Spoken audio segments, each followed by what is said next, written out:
मैं पूरा प्रश्न पढ़ देता हूं पहले। आचार्य श्री मंदिर, तिलक, टीके, मूर्ति पूजा, माला, मंत्र तंत्र, शास्त्र पुराण, हवन, यज्ञ, अनुष्ठान, श्राद्ध, ग्रह नक्षत्र, ज्योतिष गणना, शकुन, अपशकुन, इनका कभी अर्थ था पर अब व्यर्थ हो गए हैं। इन्हें समझाने की कृपा करें और बताएं कि क्या ये साधना के बाह्य उपकरण थे, रिमेम्बरिंग या स्मरण की मात्र बाह्य व्यवस्था थी जो समय की तीव्र गति के साथ पूरी की पूरी उखड़ गई, अथवा भीतर से भी इनके कुछ अंतर संबंध थे। क्या समय इन्हें पुनः लेने को राजी होगा? मंदिर तीर्थ पहला।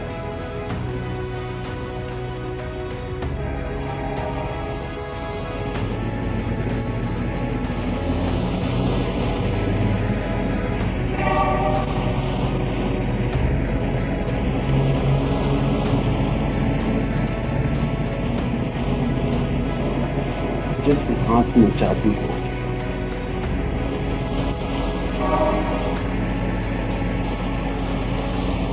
चाबी को हम कुछ भी सीधा जानने का उपाय करें, चाबी से ही चाबी को समझना चाहिए। तो कोई कल्पना भी नहीं कर सकता उस चाबी की खोजबीन से कि कोई बड़ा खजाना उससे हाथ लगा। चाबी में ऐसी कोई भी सूचना नहीं है जिससे छिपे हुए खजाने को पता है। चाबी अपने में बिल्कुल बंद है। चाबी को हम तोड़ें, फोड़ें, काटें, लोहा हाथ लगे और धातुएं हाथ लग जाएं, उस खजाने की कोई खबर हाथ में लगेगी जो चाबी से मिल सकती है।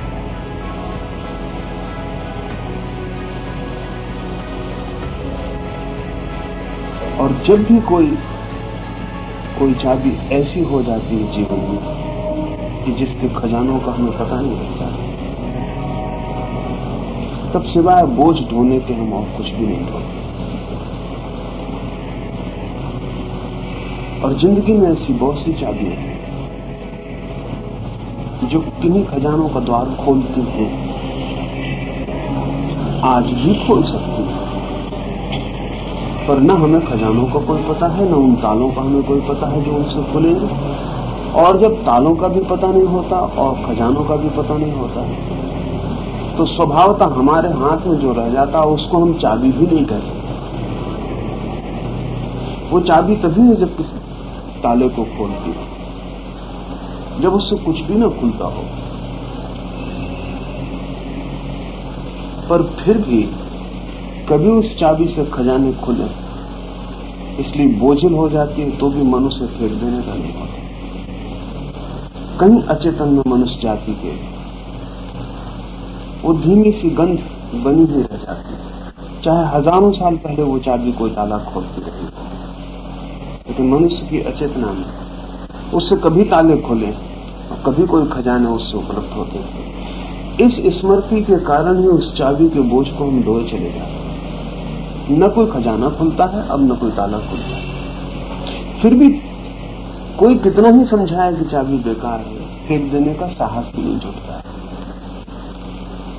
कहीं किसी कोने में मन के कोई आशा पलती ही रहती है कि कभी कोई ताला खुल सकता है।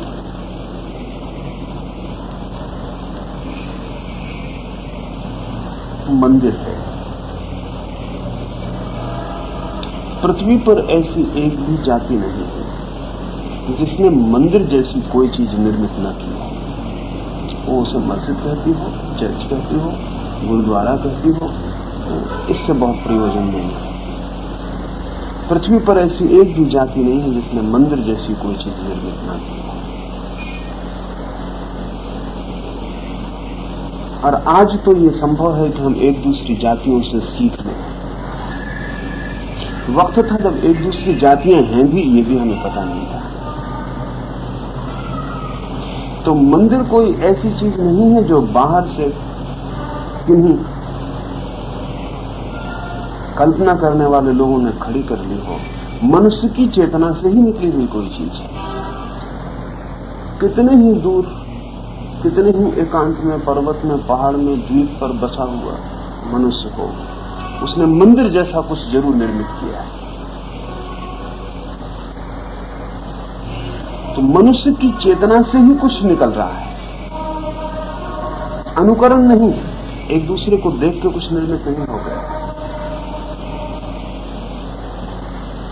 इसलिए विभिन्न तरह के मंदिर बने, लेकिन मंदिर बने। बहुत फर्क है एक मस्जिद में और एक मंदिर में। उनकी व्यवस्था में बहुत फर्क है, उनकी योजना में बहुत फर्क है, लेकिन आकांक्षा में फर्क नहीं है, अभीप्सा में फर्क नहीं है।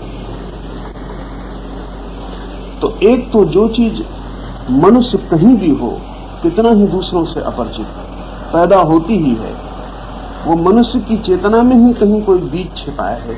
एक तो बात ये ख्याल में लेनी चाहिए। दूसरी बात ये भी ख्याल में लेनी जरूरी है कि हजारों साल हो जाते हैं, नहीं तालों का पता रह जाता, नहीं खजानों का, लेकिन फिर भी जिस किसी चीज को हम किसी बिल्कुल अनजाने मोह से ग्रसित होकर चलते हैं, जिस पर हजार आघात होते हैं, बुद्धि जिसको सब तरफ से तोड़ने चलती है, युग का आज का बुद्धिमान जिसे सब तरह से इंकार करता है, फिर भी मनुष्य का मन उसे संभाले ही चलता है, इस सब के बावजूद। तो उसके पीछे दूसरी बात स्मरण रख लेनी जरूरी है कि मनुष्य की अचेतना में कहीं, आज उसे ज्ञात नहीं है तो भी, कहीं कोई गूंजती सी धुन जरूर जो कहती है कि कभी कोई ताला खुलता है। अचेतना में इसलिए कि हम में से कोई भी नया पैदा हो गया हो, ऐसा नहीं। हम में से सभी अनेक बार पैदा हो चुके हैं। ऐसा कोई युग न था जब हम न हो, ऐसी कोई घड़ी न थी जब हम न हो। उस दिन जो हमारा चेतना थी, उस दिन जो हमने चेतन जाना था, वो आज हजारों परतों के भीतर दबा हुआ अचेतन बन गया। उस दिन अगर हमने मंदिर का रहस्य जाना था और उस समय हमने किसी द्वार को खुलते देखा था, तो आज भी हमारे अचेतन के किसी कोने में वो स्मृति दबी पड़ी। बुद्धि लाख इंकार कर दे, लेकिन बुद्धि उतनी गहरी नहीं हो पाती जितनी गहरी वो स्मृति। इसलिए सब आघातों के बावजूद और सब तरह से व्यर्थ दिखाई पड़ने के बावजूद भी कुछ चीजें हैं कि परसिस्ट करती हैं, हटती नहीं, नए रूप लेती हैं, लेकिन जारी रहती हैं। ये तभी संभव होता है जबकि हमारे अनंत जन्मों की यात्रा में अनंत अनंत बार किसी चीज को हमने जाना, यद्यपि आज भूले।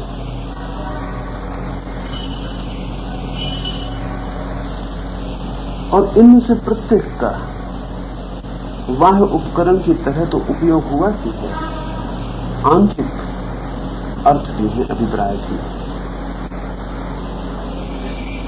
पहले तो मंदिर को बनाने की जो जागतिक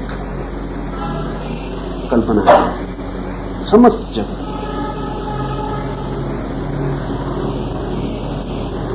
सिर्फ मनुष्य है जो मंदिर बनाता है। घर तो पशु भी बनाते हैं, घोंसले तो पक्षी भी बनाते हैं, लेकिन मंदिर नहीं बनाते।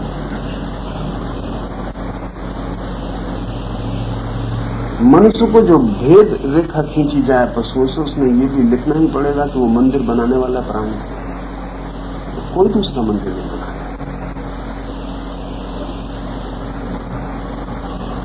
अपने लिए आवास तो बिल्कुल ही स्वाभाविक है,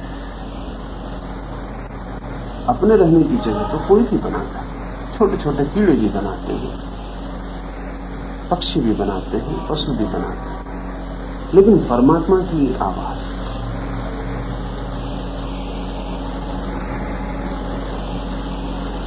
मनुष्य का जागतिक लक्षण परमात्मा के लिए भी आवास, उसके लिए भी कोई जगह बनाई।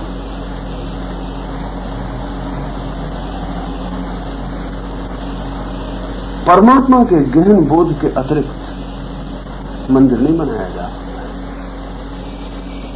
फिर परमात्मा का गहन बोध भी खो जाए तो मंदिर बचा रहेगा, लेकिन बनाया नहीं जा सकता बिना बोध के। आपने एक अतिथि गृह बनाया घर में, वो अतिथि आते रहे होंगे तक। अतिथि ना आते हो तो आप अतिथि गृह नहीं बनाने वाले। हालांकि ये हो सकता है कि अब अतिथि ना आते हो तो अतिथि गृह खड़ा रह जाए। तो परमात्मा के लिए एक आवास की धारणा उन क्षणों में पैदा हुई जब परमात्मा सिर्फ कल्पना की बात नहीं, सिर्फ कल्पना की बात, अनेक लोगों के अनुभव की बात।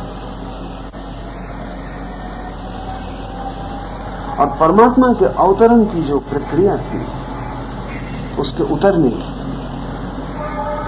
उसके लिए एक विशेष